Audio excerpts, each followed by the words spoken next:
This, mashallah, is the 11th topic or lecture, and entitled "Future of Islam in America," which, of course, will be we have our guest Sheikh at-Tamīmī, who will speak on this very vital topic, which, inshallah, should be of great benefit to us all.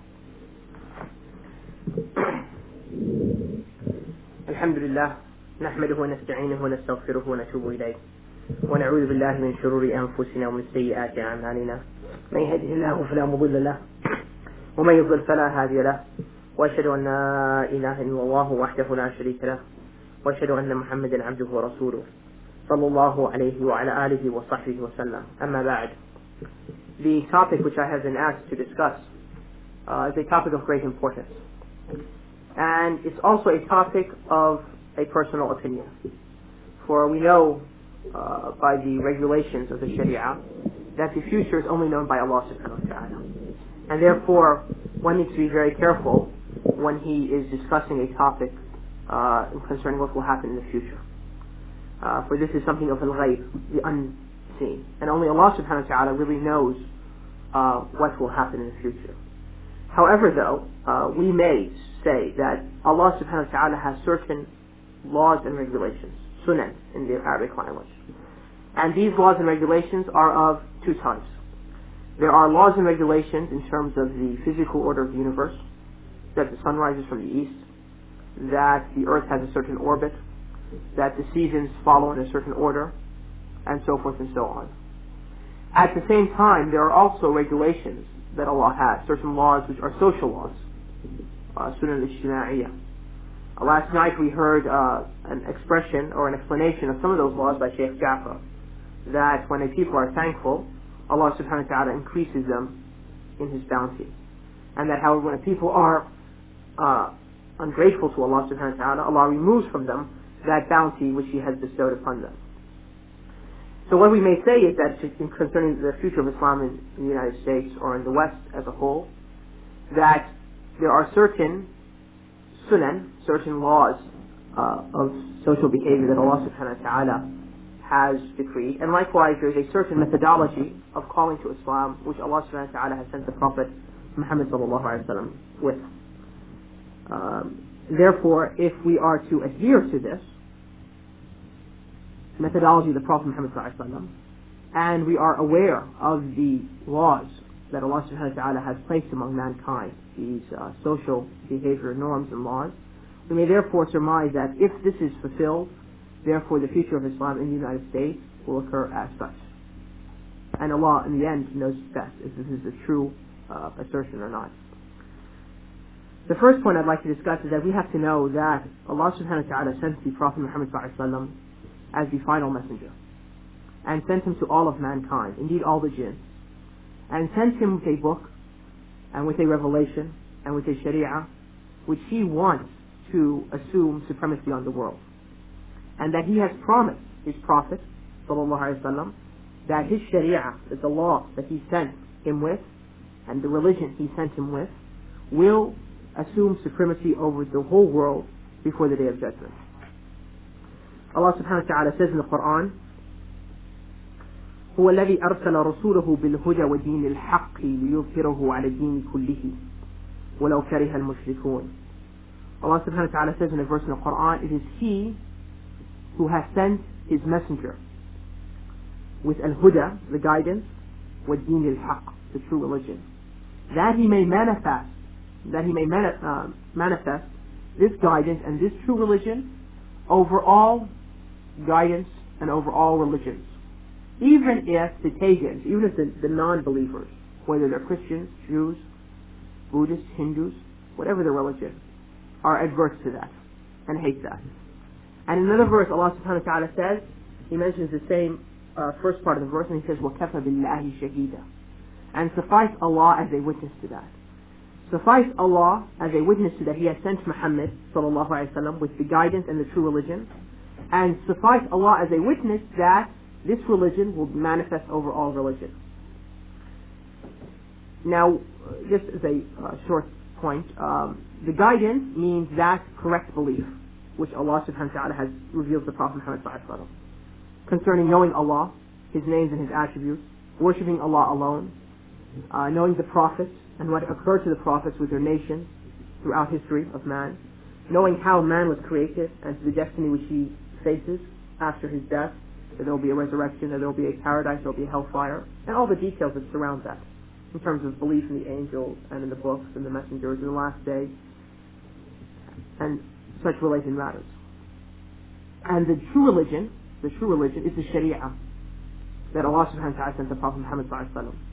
The code, the norms, the behavior, whether that deals in the sphere of worship, worshipping Allah subhanahu wa ta'ala alone, in terms of salah, zakah, siyam, fasting on Ramadan, performing pilgrimage to Mecca, or whether that deals in terms of social behavior, that a person should not lie, should not steal, should not cheat, should not have sex outside of marriage, or whether that deals with in terms of how Muslims deal with non-Muslims, people outside their community, in terms of waging jihad and calling to Allah subhanahu wa ta'ala, and also how they deal with people inside their community from those who deviate, whether their deviation is in terms of belief or their deviation is in terms of their action and their behavior. The Prophet ﷺ has said in a hadith, an authentic hadith, he said, لَيَبْلُغَنَّ هَذَا الْأَمْرُ مَا بَلَغَ اللَّيْلُ وَالنَّهَارُ ولا يترك الله بيت مدر ولا وبر إلا أدخله الله هذا الدين بعز عزيز أو بذل ذليل.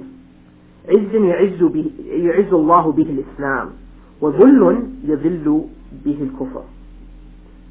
The Prophet ﷺ said that this matter, meaning this religion of Islam, will spread, will reach wherever night and day reaches.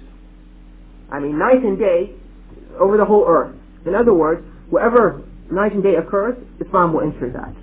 And that Allah subhanahu wa ta'ala will not leave a single household, whether that household is made from madar, which means in the days of the Arabs they used to have two types of dwelling. One would be like from sand and from clay. In other words, means structures, people who are residents, city dwellers.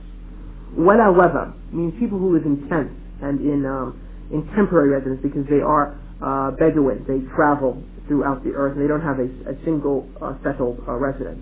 So Allah will not leave a single house, whether it's a household, whether it's a fixed settlement or whether it's the people who roam on the earth, except that He will enter Islam in that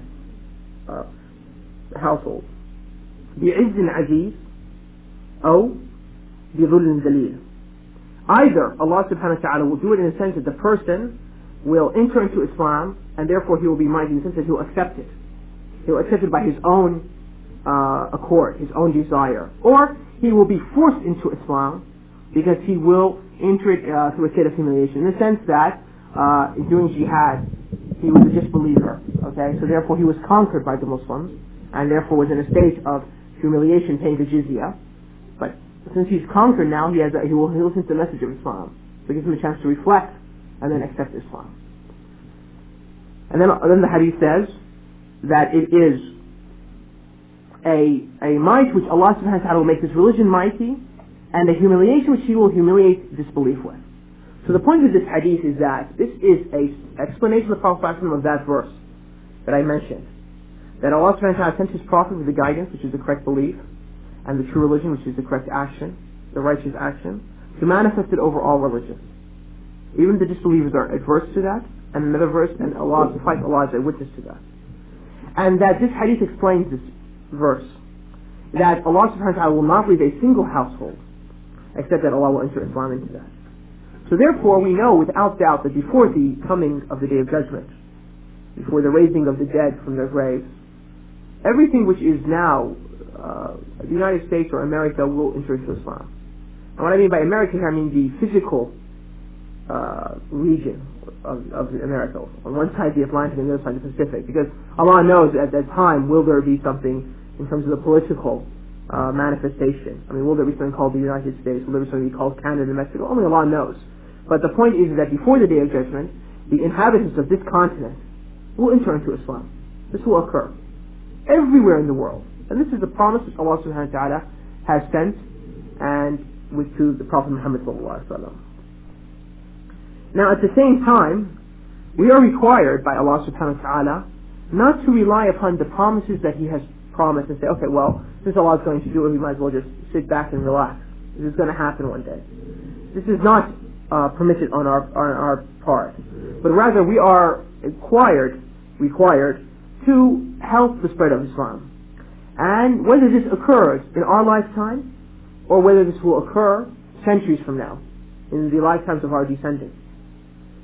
The reason why is that Allah subhanahu wa ta'ala has made it a duty upon all those who have knowledge, even if it's little, even if it's just knowledge of a single sentence of Islam, like the meaning of La ilaha Allah, Muhammad Rasulullah, that only Allah should be worshipped and Muhammad is the final messenger sent by Allah to mankind, and that His obedience is required upon all of mankind. That even if you have just this little knowledge, it's required to spread it. It's impermissible for you to say something concerning what you do not know.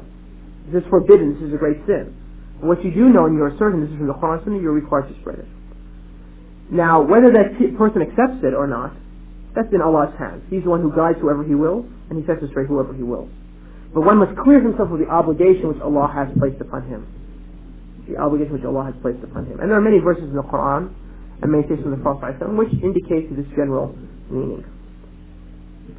So therefore we are required by the Sharia to spread the religion of Islam. For this reason, because it is a responsibility which Allah has entrusted us with. And therefore we must discharge this responsibility so that we will not be held responsible on the Day of Judgment for our shortcomings in this manner. Likewise, since we have Allah subhanahu wa ta'ala has guided us to Islam and to the Sunnah of the Prophet Muhammad sallallahu alaihi wasallam, we recognize that deviation from Islam and the Sunnah means destruction for that person's soul on the Day of Judgment. That those who do not adhere to the religion of Islam are condemned to the hellfire. And in fact, they'll be in the hellfire for all eternity. And those amongst the Muslims who do not adhere to the Sunnah of the Prophet Muhammad sallallahu alaihi wasallam, but adhere to one of the deviant groups, those 72 groups which the Prophet sallallahu alaihi wasallam mentioned in his hadith, that his community would divide into 73 groups, 72 of which would go to hell, and one would go to paradise, and they are those who adhere to what he was upon and his companions. And for those Muslims who have deviated from the Sunnah, it is required also that they're under the threat of punishment of going to the hellfire. So therefore, we feel afraid for mankind as a whole, and we feel afraid for our brethren in our religion who do not adhere to the Sunnah, that they are under the threat of punishment. Because we are aware that their lack of adherence to Islam or to the Sunnah is a cause and means of their destruction hereafter. Therefore, this also encourages us that we must give da'wah. But the point here is that da'wah, in order for it to succeed, and in order for it to be accepted by Allah, it must be the da'wah of the Prophet Muhammad sallallahu alaihi wasallam. One cannot innovate a way of da'wah. Ibn Taymiyyah, in one of his works, says, da'wah is ibadah. Da'wah is an act of worship. And therefore, we understand by his statement of that da'wah must be done according to the way of the Prophet sallallahu alaihi wasallam. Indeed, in the Qur'an we find a verse in Surah Yusuf, where Allah subhanahu wa ta'ala says, قُلْ هَذِهِ سَبِيلِ. Say, O Muhammad sallallahu alaihi wasallam, to mankind, this is my path. أَدْعُو إِلَى اللَّهِ عَلَى بَصِيرًا. I call unto Allah upon basira. Basira means short-sightedness. It means knowledge and certainty of the truth, and knowledge of falsehood and certainty that this is falsehood, and knowledge of the way to reach the truth, and knowledge of the way to avoid falsehood. This is what basira entails. أنا ومن اتبعني. I call to Allah upon basira, upon knowledge, and whoever follows me. So this is the path of the Prophet ﷺ. The da'wah must start with knowledge. And therefore, we say that the future of Islam in the United States, in America, is predicated upon people having Islamic knowledge. That without Islamic knowledge, we cannot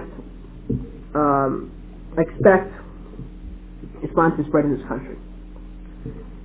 However, even though we find now that, for instance, for those of us who have been in da'wah, working in da'wah in the last, let's say, decade or so, even though there are some good signs that there is now a more concern among many brothers who know true Islamic knowledge, as found in the Qur'an and the Sunnah, and understood by our righteous forefathers, the Salaf, the Prophet's companions, and their immediate followers, at the same time, the amount of knowledge is very little and widespread, very sparse. And therefore the effect, even though alhamdulillah it's affected many brothers, and we can see them coming and adhering to Sunnah, in general, the large effect upon the Muslims as a whole is still unnoticeable. Likewise, it's very important that we are able to teach the people. And to teach the people, we need institutions. Institutions of qualified people to spread this true knowledge. That they themselves know this knowledge and adhere to this knowledge in their personal lives and are capable of conveying this knowledge to others. The institutions of Islamic education, whether in Saudi Arabia, like the Islamic University of Medina or Muhammad ibn Saud University, have unfortunately, in my estimation, are unable to stand in the role as it is required. And the major problem because of this is that they are unaware of the peculiarities that Muslims face in the West who want to go overseas and travel. If a person wants to go overseas and travel, he faces a situation where if he's married and he has children, then he must leave his wife and children. And for the overwhelming majority of brothers, this is an impossibility, because they neither have Muslim families who they can leave their wife and children with and to watch over, nor, even if they did have families, they do not have the financial resources to support their families, especially in an industrialized country like the United States, over a long period of time. So therefore, a lot of brothers are faced with the situation where they'd like to go and spend some time overseas, but at the same time, the reality of their situation in terms of their responsibilities to their families and so forth dictates that they cannot go overseas. Likewise, for those brothers who are able to go overseas and are able to complete their studies overseas, and they're very few and far apart, the reality is when they come back, there are no institutions here to accept them. So therefore, these brothers, even though they have the knowledge, there is no longer there are not existing any institutions in which they can which will support them and their family needs, so that they can be free to give da'wah. So therefore we find very many sad cases. We find a brother who will go overseas, spend 4 or 5 years, come out with a degree, and end up selling ice cream, for instance. Or another brother will end up spending 10 years and end up as a security guard. How can brothers like this be free to give da'wah if they're working in such menial jobs just to try to make ends meet? So the point is that we have a need for knowledge, but unfortunately we do not have the institutions which are able to support people to go overseas and also to accept people when they come from overseas so that they may be free to benefit the people with the knowledge that they have obtained. And so therefore it's important that the Muslims find a means in order to spread this knowledge. Yes, obviously it's very good and it's very a healthy sign that we now find in the United States a number of brothers who have some knowledge. They're not really scholars, they are just knowledgeable brothers who tour different cities and might give lectures here and there, and these lectures might be taped, and they might have certain newspapers and publications, and they might have certain books. But as of yet we do not find scholars who people can gather around, scholars who can provide guidance for people, scholars who are examples for people that they may model their lives by. The existence of imams, scholars, are not present. And this is therefore a very sad sign, that even though brothers have been going overseas and so forth maybe for the last 20 years, still we have yet to produce imams and scholars on this land. The second thing is that a healthy sign is that we find many brothers now saying they'd like to adhere to the way of Ahl Sunnah wal Jama'ah, saying they'd like to adhere to the Salafi way, the way of the pious predecessors, whether in matters of aqeedah, in matters of da'wah, in matters of worship. And this is a healthy sign. But however though, in order for this to be strengthened and implanted, the people need to know what is this way of the people of the Sunnah. What is the way of the Salaf al-Salih, the righteous Salaf? Without knowing this way in detail, it is very easy for people to, let's say, ride the Ahl Sunnah wal Jama'ah bandwagon for their own motives and set people astray. Because those who they'll be talking to will be unaware of the details of this methodology, the details of this way of the Prophet ﷺ, and therefore their attachment is only to a slogan or to a label, without knowing the details which are underneath that. So it is very simple for them to fall off the path. They can be taken off the path, if Allah wills, by some person with evil motives. And this is something also which I have noticed, that we find brothers who are with us for, let's say, 5, 6, 10 years on the way of Ahl Sunnah wal Jama'ah, on the way of the Salafi Da'wah, and yet if you ask them to explain the 3 types of Tawheed, explain to us the 3 types of Tawheed, explain to us the meaning of La ilaha illallah Muhammad Rasulullah, he might be able to talk for a minute or 2 minutes, and that's it. And that's it. How can a person expect to give da'wah if this is in 5 or 6 years he can only expound on the subject for 1 or 2 minutes, or for 5 minutes, or for 10 minutes? Therefore, this shows that the people who are carrying this da'wah in the United States have not given enough effort and attention to teach the people the details of this da'wah. The details of this da'wah. The third matter, so we've spoken about the first matter, which I think will help for the future of Islam, is that spreading the Sharia knowledge and spreading of the way of adhering to the way of Ahl Sunnah wal Jama'ah, the way of the Salaf al-Salih. And that this is predicated upon being able to provide imams in this country who have detailed knowledge, and also for those who want to adhere to this way, that they have a substantial knowledge, and it's not an adherence because of a love of a certain personality, that they love a certain brother, or because they've attached themselves to a certain slogan, without knowing the details of which. The third important factor for the growth of Islam, the future of Islam in the United States and in the West, is that it's important that we are able to support the Muslims. If you look at the Muslims in the United States, that they are probably the most disorganized and weak community of all the different, let's say, ethnic communities in the United States. Even though we're not an ethnicity, we are a religion. We're the only religion sent by Allah. And therefore you find communities who have very few members, ethnic communities, have much more resources and much more stronger organizations to support their communities than the Muslims have, even though we are greater in number and we are upon the religion of the truth. And this obviously is a consequence of Allah's punishment upon the people. Because when the people are not adhering to the Islam of the Prophet ﷺ, Allah subhanahu wa ta'ala is not going to bless their efforts. And therefore they end up going around in circles. Conference to conference, meeting to meeting, discussion to discussion, project to project, and nothing comes out. Nothing comes out. And therefore we face serious problems. A man who wants to adhere to the Sunnah gets married, he has children. Where is he going to take his children for education? A person in our community passes away. Where are we going to bury him? Brothers face are afflicted with certain things, whether illness, poverty, and so forth. Who can support them when they're going through these troubles and hardship? And therefore, all the institutions of Islam are not present. We do not have in the United States a waqf, an Islamic waqf, which can be trustworthy for dispensing the properties of the Muslims, the masajid and so forth. And endowments, waqf means an endowments. We do not have in the United States a Bayt al-Mal, where we can provide Muslims money and have trustworthy people upon it who will not play with the monies for their own personal embezzle the funds. And therefore the social institutions are very weak.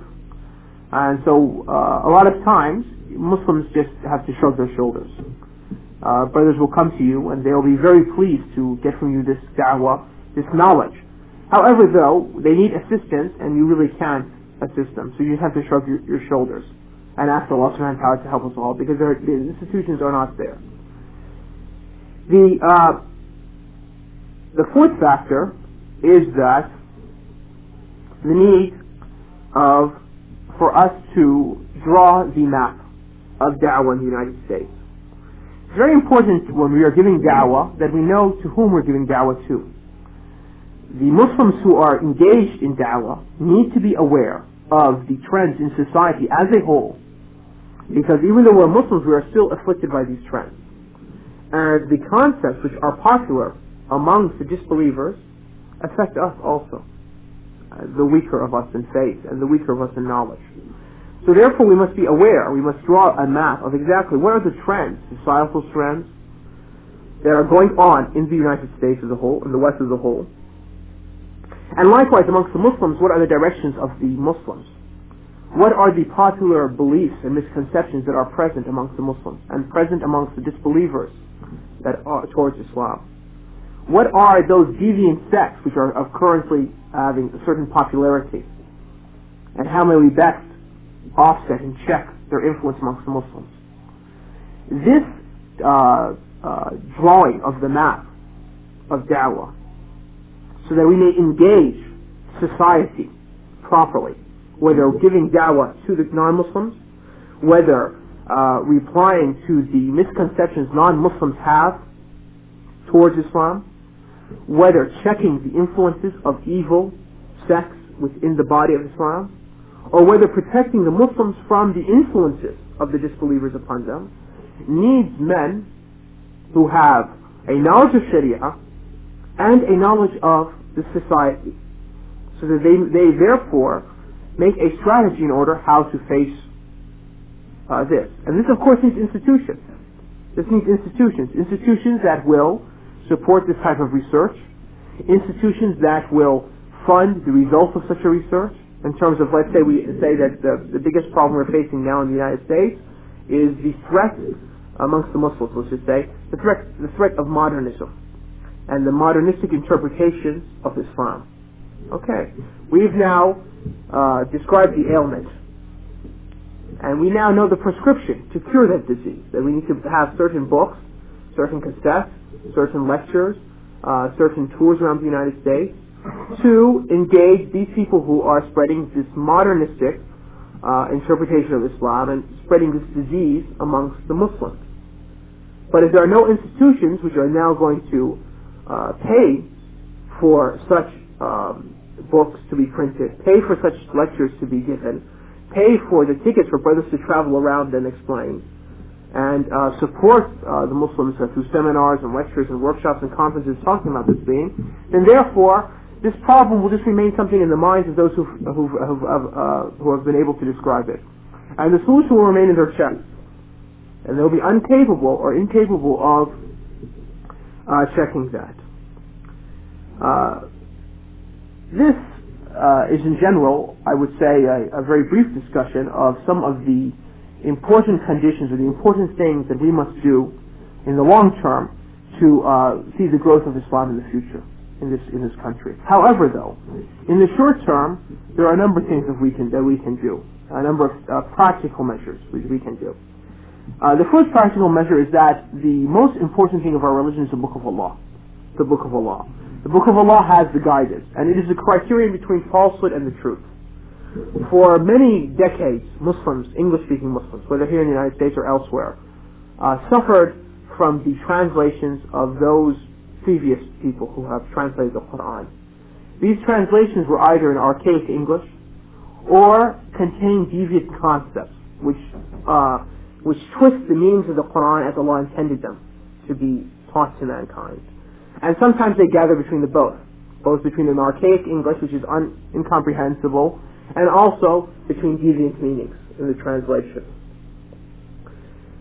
This, therefore, has stunted the growth of Muslims and also from disbelievers for entering into religion. If you read the most popular translation of the Qur'an and footnotes upon the Qur'an, that of Abdullah Yusuf Ali, the original, you might come out if you were to understand what he was saying, because it's sometimes difficult to really understand what he's trying to get to. But if you spend time and try to figure it out, you would get to the idea that basically everybody's going to go to paradise, whether he's a Muslim or non-Muslim. Basically that Allah is the existence, the creation himself, that everything has a bit of Allah in him. This type of, identification of Allah with the creation. He doesn't do it in a full, blown-out fashion, but he does it in a partial fashion. Also, you find in it a denial that there is something really called paradise and hellfire. But these are all symbols of a certain state that the soul will feel after death. but actually an actual paradise where people will have pleasure, an actual fire which will people be burnt and feel pain, is not there. Also, you find a complete disregard to the sunnah of the Prophet ﷺ. He never mentions a hadith, and when he mentions one or two hadith, they're usually weak. And likewise, you find it filled with quotations from Shakespeare, other English writers, the Bible, the Anglo prayer book sometimes, and so forth and so on. So this type of confusion, Muslims have been raised reading this translation, thinking this is the interpretation of the Book of Allah for decades now. No wonder when these deviant groups appear on the scene, they find fertile ground to take the Muslims astray. However, though, there is a translation which somehow fills the need, and that is the translation of which was done by the Islamic University of Medina in the early 70s and was recently reprinted, that of Muhammad Muhsin Khan and Taqiyuddin Hilali. The translation does have some problems. I mean, Allah subhanahu wa ta'ala has told us to speak truth, even if it's against ourselves. The translation does have some problems. Some of the English is poor in certain places. Sometimes there are some mistranslations in it, and the appearance of it sometimes is confusing. But in general, this translation takes a very good direction in clearing up and in explaining the basics of the belief. It also falls short in not explaining the different regulations, fiqh regulations listed in the Qur'an, like the rules of divorce and marriage, the rules of salah and wudu, which are contained in the Qur'an in a general manner. However, they are sort of left untouched in this. And also in terms of the arrangement of the material. It lacks things which brothers need, like an index, which they can find a verse that they're looking for, and other things which will help assist people in getting the most benefit out of this translation. But in general, this is a blessed translation. However, though, the copies are few and sparse to be found. It is expensive. It's $15, $25, $20, and other Qur'ans are distributed in bulk, free. The corrupted translations are distributed free, and this Sunni translation, Salafi translation, is only found if you sometimes have to go all the way to China to get a copy. So the problem is that this is the importance of having this, because to put this Qur'an in the household of every single person, to put this Qur'an in the jail cell of every single inmate, will go a long way. It's like you're putting a da'i in there to help them and clear up a lot of these misconceptions, basic misconceptions that Muslims have. Are Christians believers or not? Are Jews believers or not? Are we required to wage jihad? Are we supposed to worship Allah alone? What is the authority of the Prophet ﷺ upon us? What is our rights to the Prophet ﷺ? What about belief in the last day? Is it a reality or not? These basic essential issues are addressed by this translation, and therefore it goes a long way to clearing up conceptions. However, we also need something in hadith. The hadith literature, while there is a lot of hadith literature, unfortunately is cumbersome for most brothers to benefit from. The scholars of hadith had a certain methodology in presenting hadith. They had a certain methodology in the arrangement of hadith material. And those who study hadith as a field of study are able to benefit from those books. But general Muslims find some sort of difficulty. And also sometimes they feel some sort of apprehension. I want to find a hadith about something and I find Sahih Bukhari in front of me 9 volumes. Where do I start? And this sometimes causes people, therefore, to be distanced from the guidance of the Prophet ﷺ, not because they are rejecting the guidance of the Prophet ﷺ or they don't care for that guidance of the Prophet Muhammad ﷺ, but rather because they cannot find a means to get to that. So the importance of having a translation of hadith in easy English and of correct meaning of some of the basic hadith books with some basic commentary which will clear any misconceptions, like Riyadh al-Salihin, like the 40 hadith by Nawawi, Riyadh al-Salihin, like Mishkat al-Masabih and so forth, is very important that this is available. And that these really basic source works of Islam, like al-Bukhari and Muslim, can be there for those brothers who are engaged in da'wah and specialists and so forth, but to have a general thing. Also, we lack a seerah of the Prophet ﷺ in the English language. The need of a we have so many books about different Islamic personalities, throughout the centuries. But we yet to find a book about the Prophet ﷺ seerah with authentic material and easily obtainable by the brothers and sisters, so that a person may have an idea of the Prophet Muhammad ﷺ's life, so that he can really be an example for him to follow. Basic books about different Islamic topics, like fear of Allah, like family relations, like raising children, like topics like how does one give zakah, how does one make hajj, with authentic material, readily available, and is also missing. Likewise, books to give to the Christians, basic books explaining Islam and refuting some of their misconceptions, is also lacking. So one of the most practical measures, I think, is to flood the United States, Canada, the West, the English-speaking world with this type of literature. I mean, if we can provide to every single person who enters into this religion a good translation of the Qur'an, a small biography of the Prophet ﷺ, a small compendium of hadith with an explanation, and some basic books concerning faith and fearing Allah and so forth, and social things like how does he deal with his family, what is a wife and husband and relationships and so forth, it's a very good and strong step to help Islam being more entrenched in this country. And I think this is really the first step, in my mind, or among the first steps, let's say.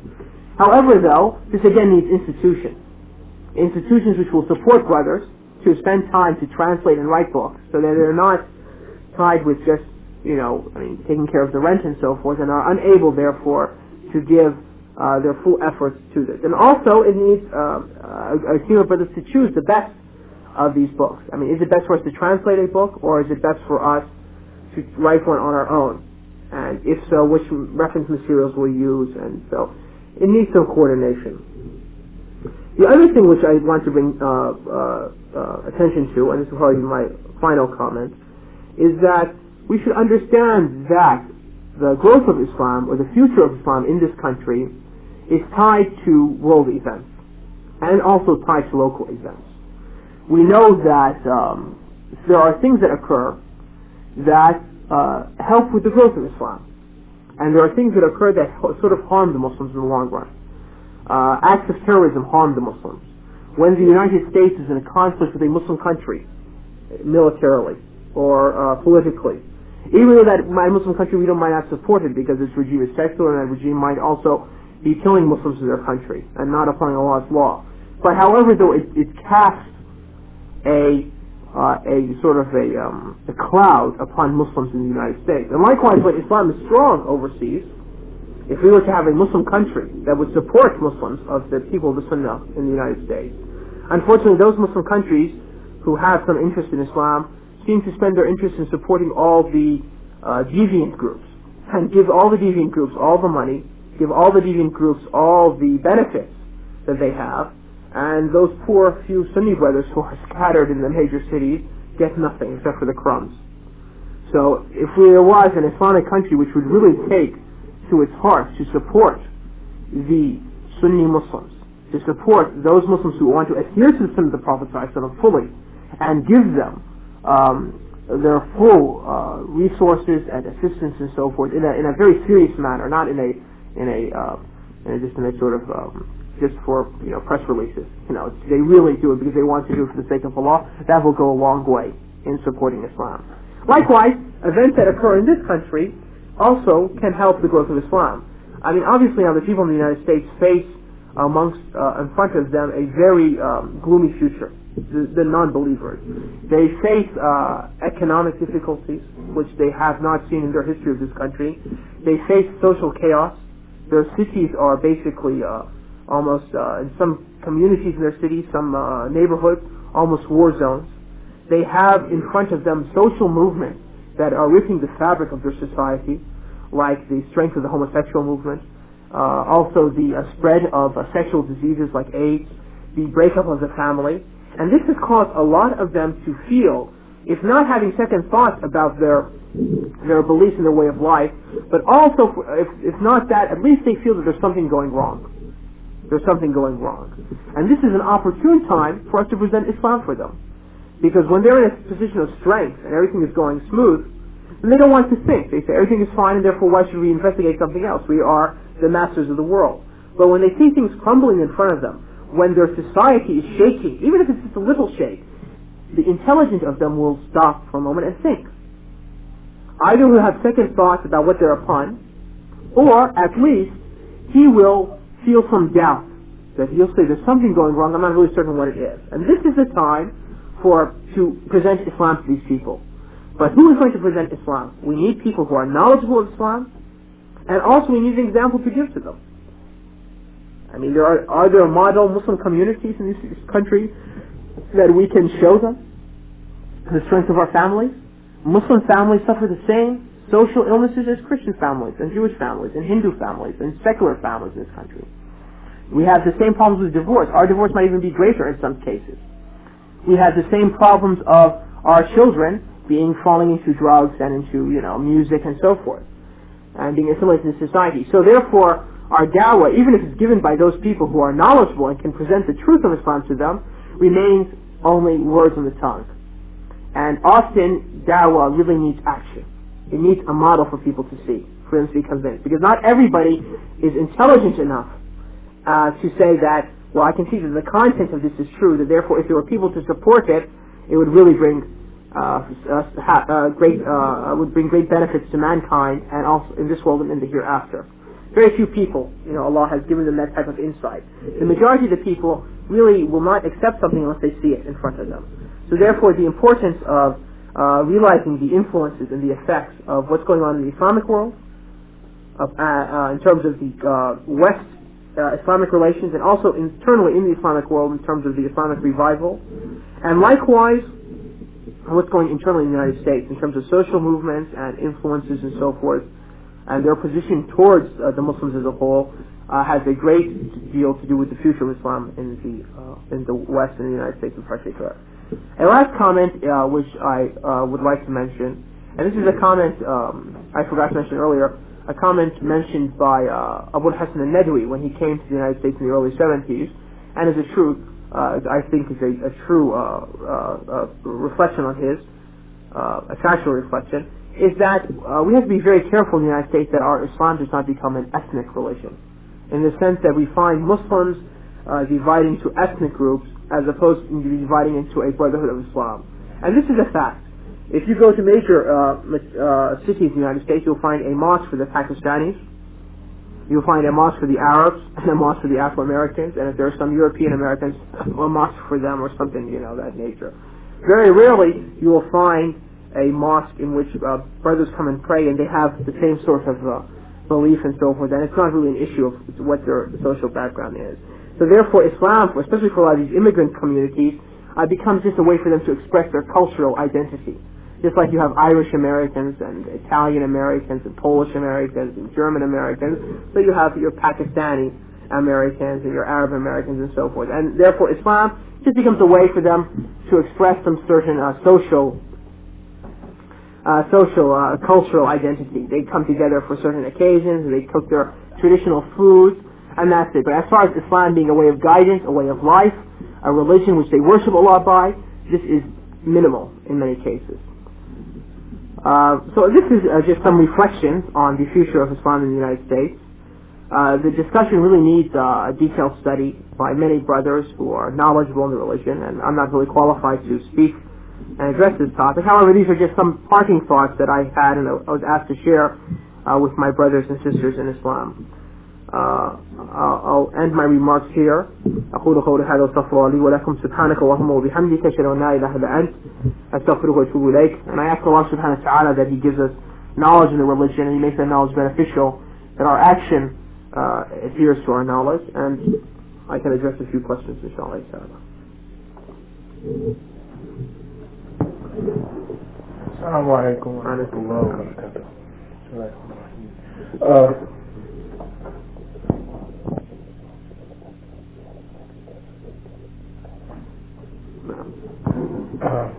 My question, I think, we have these watered down versions of the Qur'an. How is it that these things can get out to us, and the other brothers know that they get out to us and they lead others astray.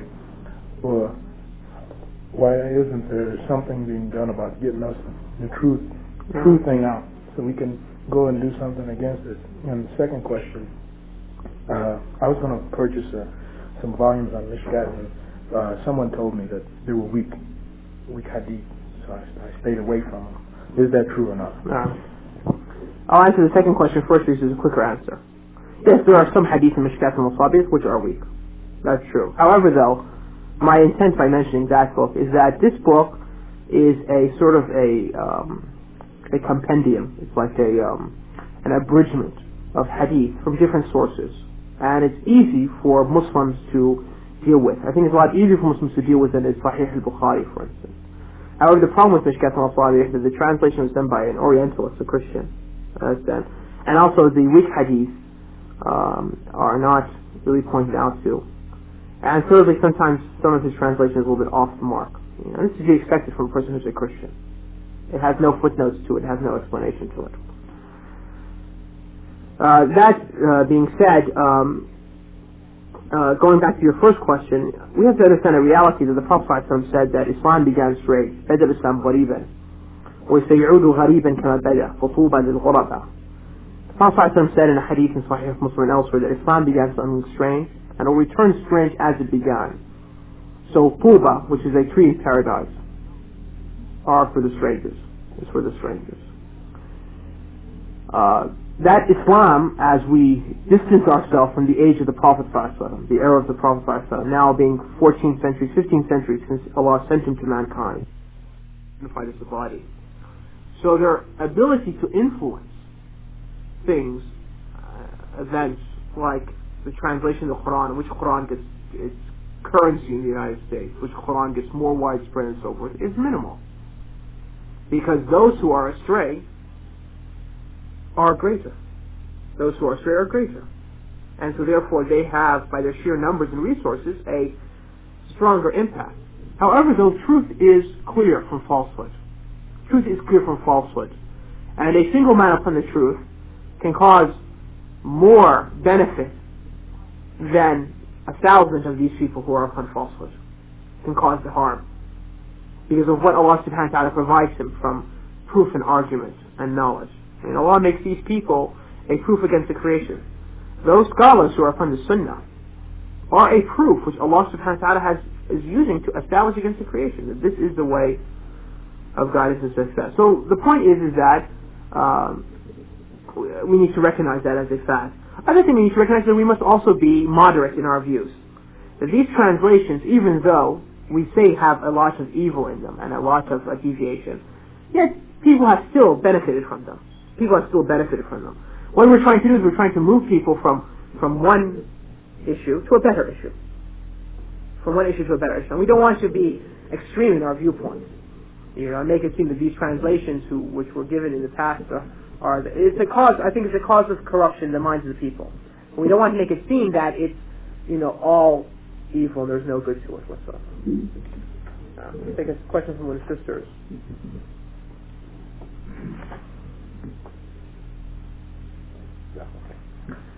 We have a comment from Sheikh Idris. He said that I mentioned Riyadh Salihin, and he wanted me to warn against the Gardens of the Righteous translation by the Qadianis.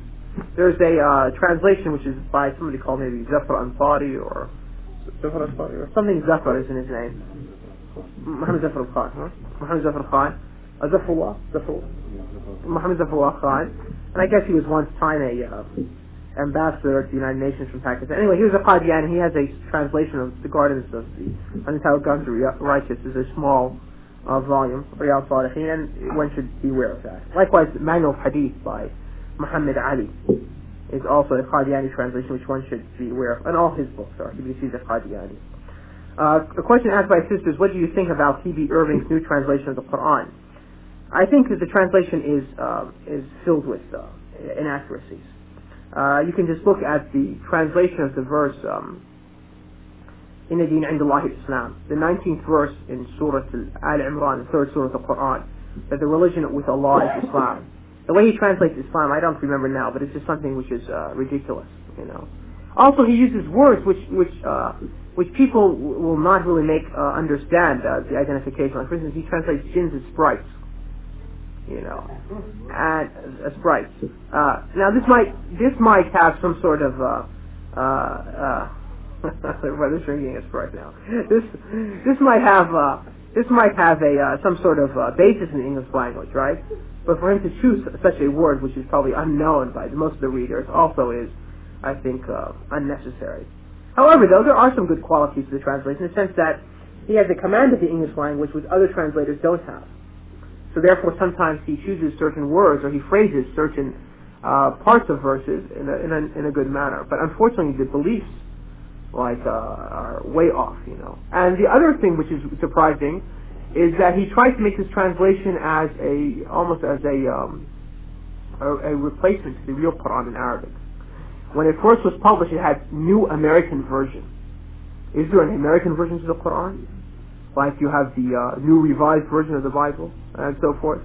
And likewise, he places comments, like in the introduction to the surahs, and also in the gloss on the sides of the pages. Like, for instance, those verses where you make sajda when you read them. He says, prostrate. So, words to that effect.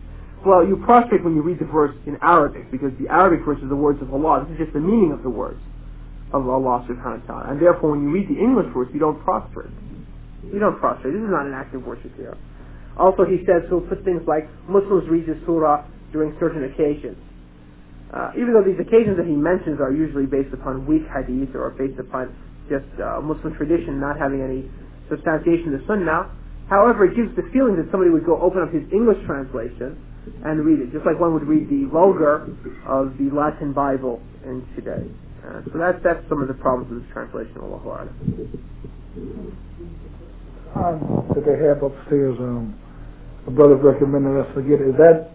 It's just a noble Quran. They got Ibn Kathir all involved. Is that right? That's the one that I think is the best one. And I suggest you buy the one volume, not the 9 volumes. Yeah, I got the one. Yeah. Thank you, my brother. Yes, Imam.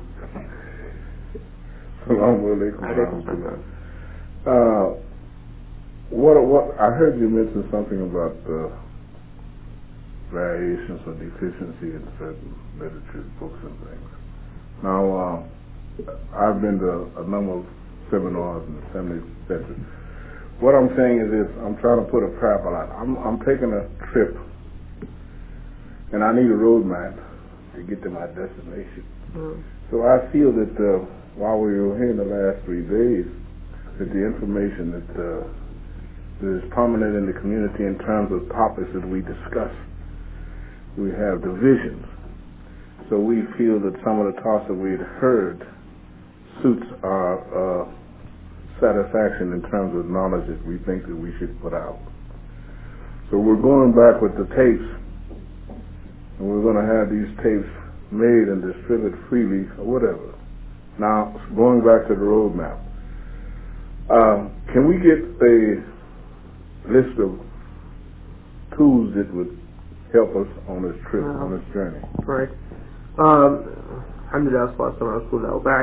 Yes, this is a very important need. That literature needs to be a list needs to be drawn, an authentic list of literature. What is useful literature or not? And this has been done in the past. I mean, I remember maybe 8-9 years ago there used to be a list that was around the East Coast, and then it somewhat disappeared. I never seen it again. And recently, some brothers, like the brothers in Washington D.C., compiled a list of certain literature which they thought was useful. So perhaps if you contact those brothers, they might be able to provide you with something. Very well. Oh, good. That's why I'm here. No. Well, I mean, I don't have a list on hand or something like that. Oh, I see. All right. Well, I mean, what I suggest, just as a suggestion, the translation of the Noble Qur'an that we just were mentioning, the translation of the meaning of Sahih Bukhari, which were done by the same translators as those who did the Noble Qur'an. It's the same team, okay, from the Islamic University of Medina. And they're scholarly people, so their translation is more accurate than others. Also, there are certain pamphlets that come out of Saudi Arabia and Kuwait, usually distributed free, which are useful. There are certain books that come out of England by certain organizations, small pamphlets, like the Prophet's Prayer Described by Sheikh Al-Albani, which has been translated in English, and other similar works are, I would think, useful just as a brief description of some works that one can rely upon. Yes, Assalamu alaikum. I got a question in reference to I've compiled a pretty extensive library over the years, so I got a number of books in there when I first accepted Islam. A few of them I'd like to know about. One that I don't have, that I loaned to a brother, which is Fatul Bari, and the other volumes is Fiqh Sunnah. I have volume 1, 2, and 3. Right. And Fatul Bari was the tafsir on Bukhari, the kind of a long book. And my second question is being that most of the masjids have Yusuf Ali Qur'ans, which we have them sent to our masjid, as you stated. And are you saying that you're not alluding that we should negate all of the Yusuf Alis, but you're saying in terms of tafsir, if we want to deal with tafsir, should we go to another Quran of tafsir, or are we saying just eradicate the Yusuf Ali, the Yusuf? Right. I'm saying that for those brothers who have a means to obtain the noble Quran translation, they should use that for reading it for their personal life, for understanding the Quran. Those who do not have that means should use what they have, because Yusuf Ali is not 100%, falsehood. I mean, there's still, some good points to it. So, but the question is now to bring something good to something better. Fatul Bari, I just have seen. I didn't really have a chance to read, essentially, so I don't have any comment concerning that. Fiqh Sunnah is generally okay, but it needs some work and it needs certain footnotes.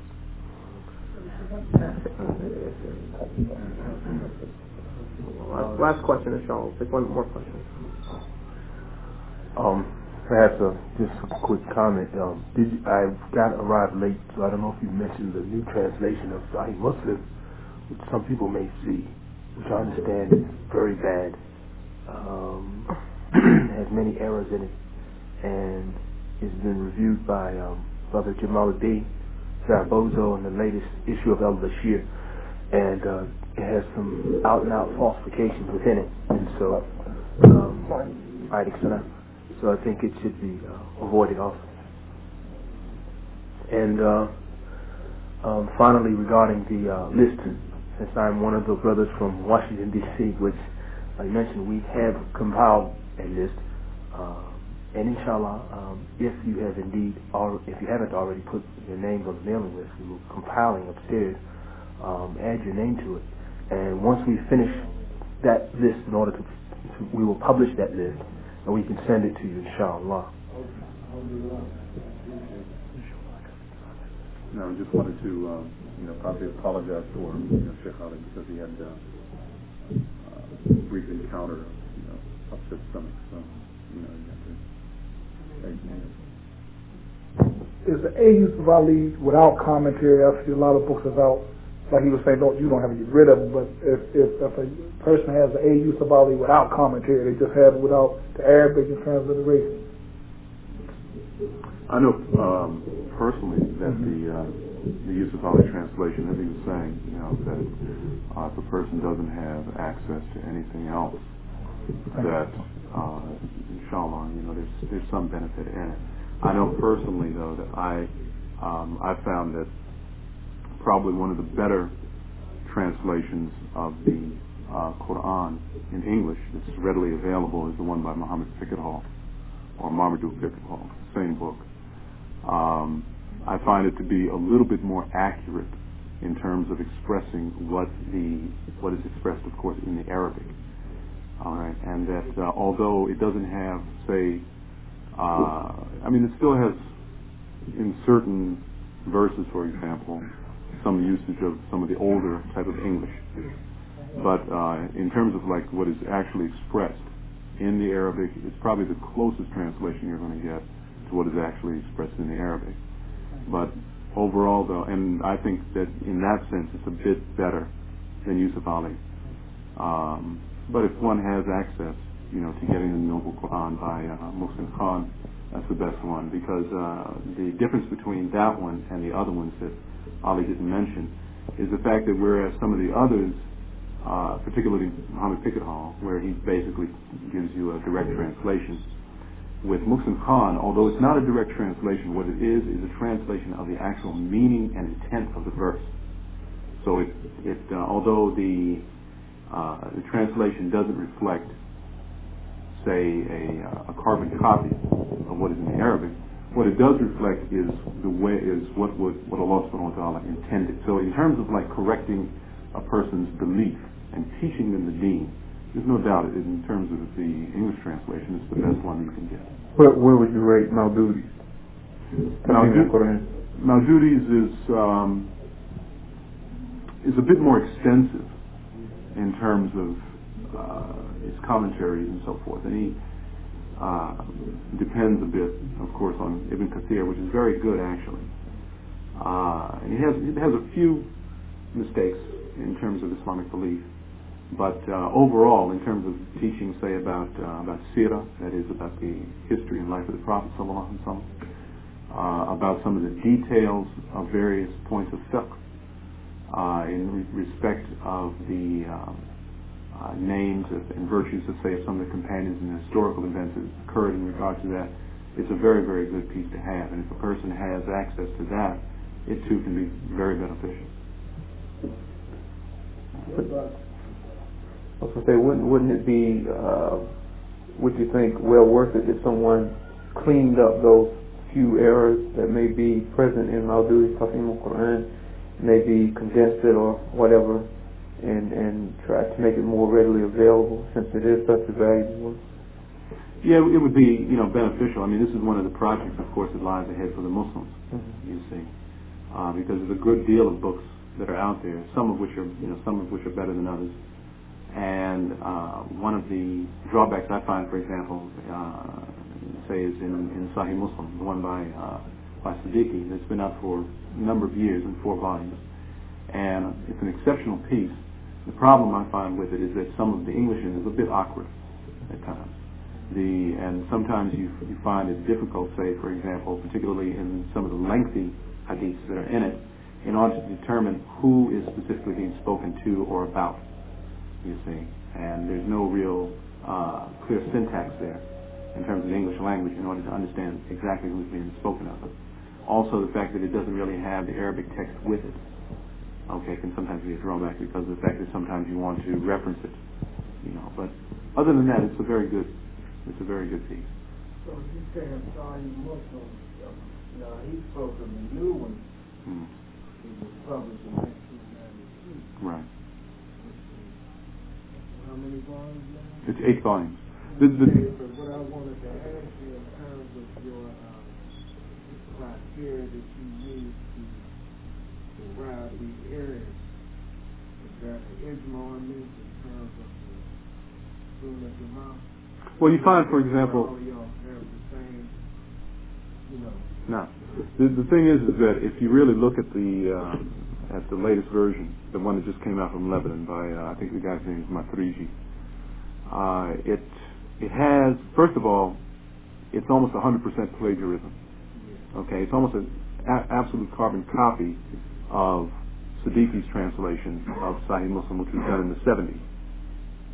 The next thing is that it's done in a manner that has a couple mistakes in it in respect of like some of the things which were stated, of course, in the Arabic.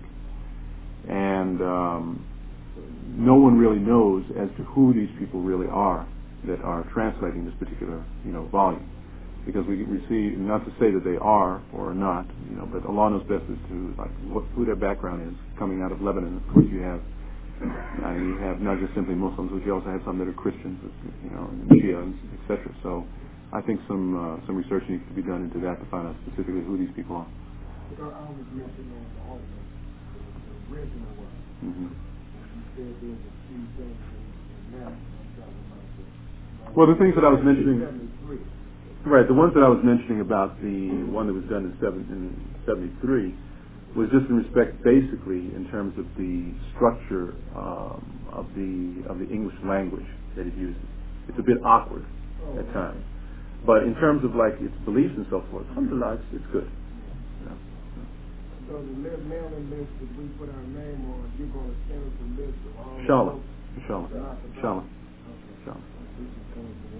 Yeah. One quick question. No. Jamal Badawi. Mm-hmm. Okay. Jamal Badawi, yeah. Badawi. Mm-hmm. Is he good? I mean, is he reliable source on dawah? For a complete answer, that I recommend that brothers try to get the tape collection by Jamal Zaragoza on the modernists, and you'll find everything you need to know about Jamal Badawi in there. Modernism in Islam. It's modernism in Islam, yeah.